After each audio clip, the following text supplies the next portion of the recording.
Let's be honest, Brussels sprouts have a reputation problem. For years, they've been crowned one of the most hated vegetables on the planet.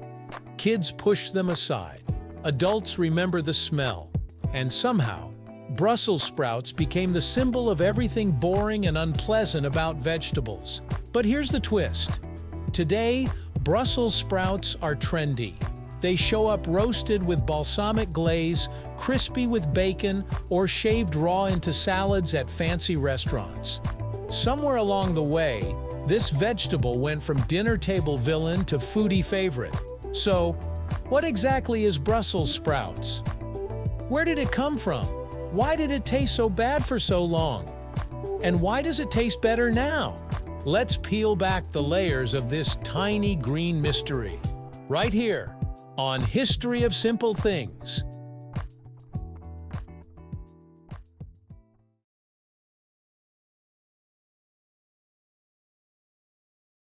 At first glance, Brussels sprouts look like miniature cabbages, and that's not a coincidence.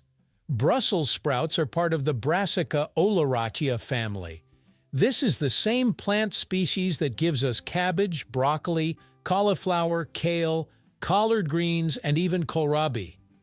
They're basically plant cousins that evolved to emphasize different edible parts. In the case of Brussels sprouts, the edible part is the buds, the small leafy balls that grow along a thick central stalk.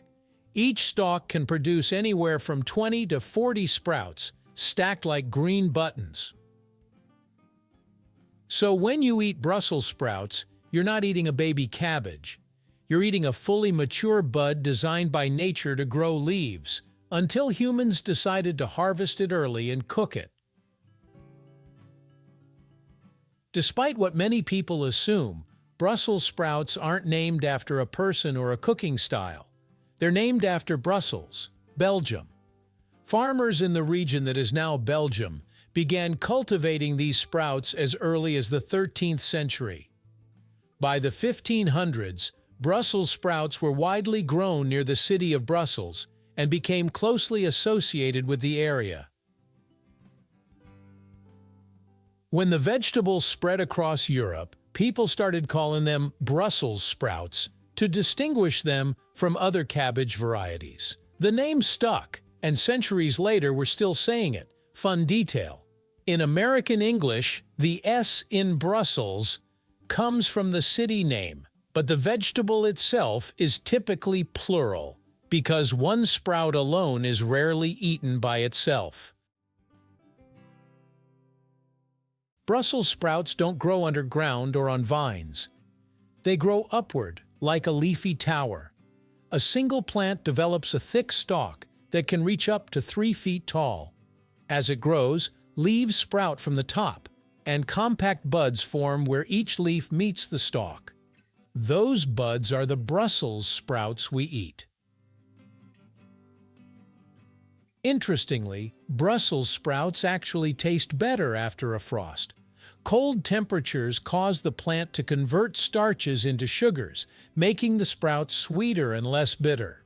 This is why fall and winter sprouts are often considered higher quality. So yes, cold weather literally makes Brussels sprouts nicer.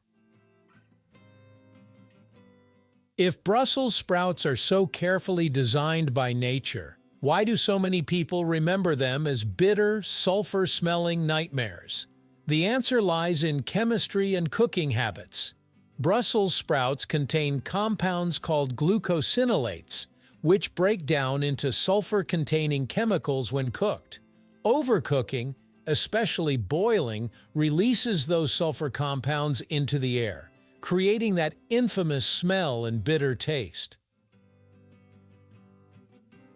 For decades, the most common way to cook Brussels sprouts was to boil them until soft.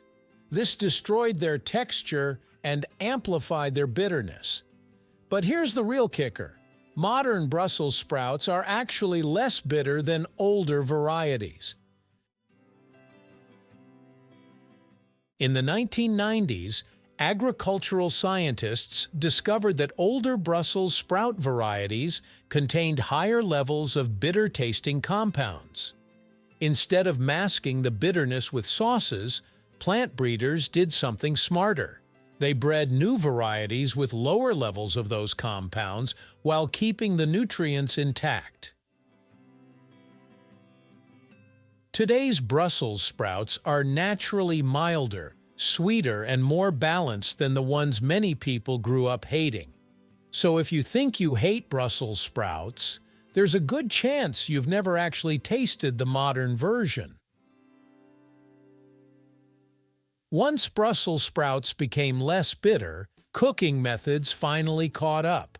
Roasting Brussels sprouts at high heat does something magical. It caramelizes the natural sugars, crisps the outer leaves, and tones down sulfur flavors.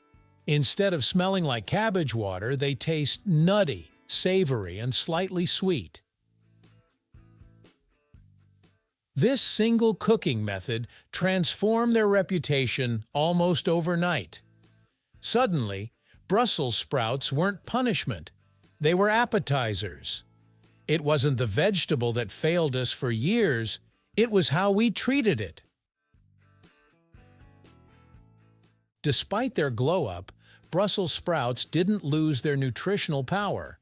They're packed with vitamin C, which supports the immune system, vitamin K, essential for blood clotting and bone health, fiber, which helps digestion, and antioxidants linked to reduced inflammation. They're also low in calories and surprisingly filling.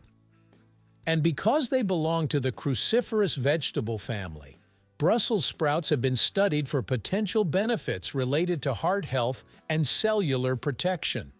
In short, yes, they're genuinely good for you, not just trendy. While Brussels sprouts are often associated with Western cuisine, they've quietly spread across the globe. In Europe, they're commonly sautéed or served with butter. In the US, they're roasted, fried, or paired with bold flavors. In Asia, they're sometimes stir-fried or used in fusion dishes. Their mild bitterness actually makes them a great match for strong seasonings, acids, and fats, which explains why they adapt so easily to different cuisines. It's proof that even the most disliked foods can be redeemed with a little science, a little patience, and a lot less boiling. So the next time you see Brussels sprouts on a menu or on your plate, you might see them differently. Thank you for watching. If you have suggestions for our next video, feel free to share them in the comments below. We'll be sure to give you an acknowledgement for your contribution. Thank you for joining us on this journey through the history of simple things. Don't forget to like, subscribe, and stay tuned for more stories woven through the smallest details.